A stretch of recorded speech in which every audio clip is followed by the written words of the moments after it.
এবার বক্তব্য রাখার জন্য অনুরোধ করছি মুস্তাফিজুর রহমান। সময় 6 minute.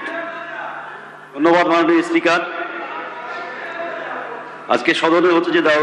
Bill number 11/2026, the West Bengal backward classes other than scheduled caste and scheduled tribes reservation of vacancies in services and posts amendment bill 2026 আমাকে আলোচনা করার সুযোগ করে দেওয়ার জন্য প্রথমেই হচ্ছে যে আমি যেটা বলতে চাইছি যে আমাদের সদনের আমার মাননীয় কলিগ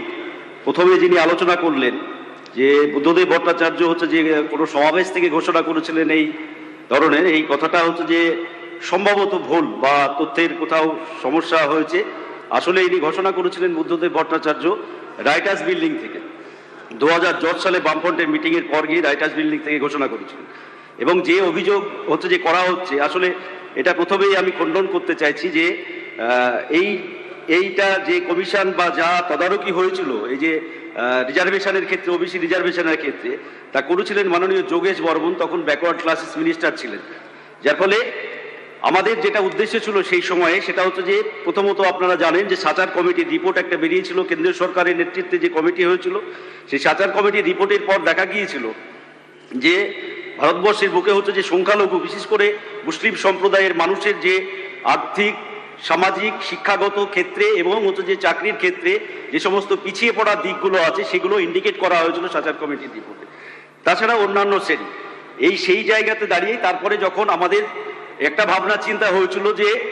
কিভাবে হচ্ছে যে এই অংশের মানুষকে হচ্ছে যে সামনের দিকে এগিয়ে নিয়ে যাওয়া যায় বা কিভাবে হচ্ছে যে চাকরির ক্ষেত্রে বা শিক্ষা ক্ষেত্রে একটা সংরক্ষণ করে, তখন আমাদের হাতে কোনো উপায় ছিল না। যার ফলে পরবর্তী ক্ষেত্রে রঙ্গনাথ মিশ্র কমিশনের রিপোর্ট আসে এবং রঙ্গনাথ মিশ্র কমিশনের রিপোর্টে সরাসরি হচ্ছে যে সুপারিশ করা হয়েছিল যে এই ধরনের সংরক্ষণ বা এই ধরনের করা যেতে পারে। যার ফলে হচ্ছে যে আমাদের ওবিসি সংক্রান্ত তখন হচ্ছে যে কমিটি গঠন হয় এবং সেখানে দাঁড়িয়ে পুঙ্খানুপুঙ্খ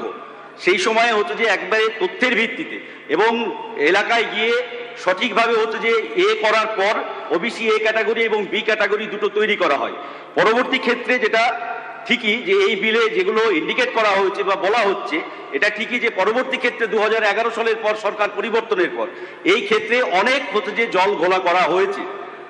এটা অস্বীকার আমি করব না। কিন্তু একটা বিষয় হচ্ছে যে কোনো বিল বা যে কোনো অ্যামেন্ডমেন্ট বা যে কোনো ধরনের আনার ক্ষেত্রে আমাদের যেটা হচ্ছে যে একটা বিষয় মাথায় রাখা দরকার, যেন সেই বিল বা সেই আইন